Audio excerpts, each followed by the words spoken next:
In this video, we're going to talk about how to prepare a waiver or a notice of fulfillment and what is the difference between the two of them.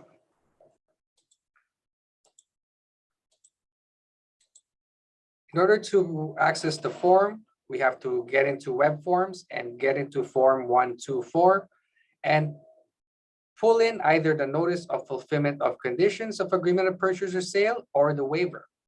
So what do we put in there?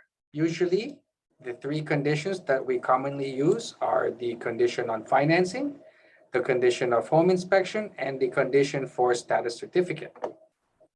If we want to use the notice of fulfillment form, we simply have our clients sign this through Next One and input the city, the time and date that it has been accepted.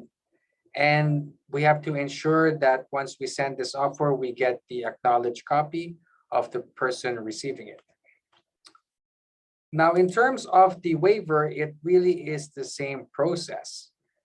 And for many, many years, if you're in the business for more than 10 years, you probably perhaps use the waiver when you are waiving your condition. And it's the same practice. You put the three conditions here, or whatever conditions you had in your offer, and then fill up the date and time, send it through Next One to our clients for electronic signatures, and make sure you have the acknowledged receipt. The difference between the waiver and the notice of fulfillment is really, for example, in the home inspection clause, because a waiver is a condition that our purchaser is willing to forego. So for example, we have a condition on home inspection for the property, and we did not hire a professional home inspector. We just did our own inspection and we are satisfied with the property. We can go ahead and waive the condition of home inspection. For financing, it's quite different because the financing approval has to go through the lender. So therefore, the buyer did its due diligence and the bank went through the necessary process to approve the mortgage.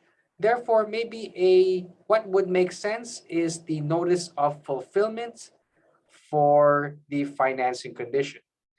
But at the end of the day, if you're a listing agent, if you receive a waiver or a notice of fulfillment, both are suffice to firm up the conditions.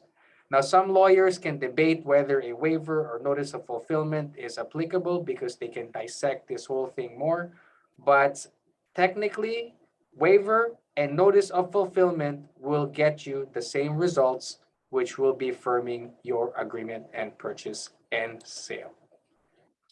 If you have any questions, feel free to reach out to Remax Realty One Inc. Training, and we'll see you at the next video.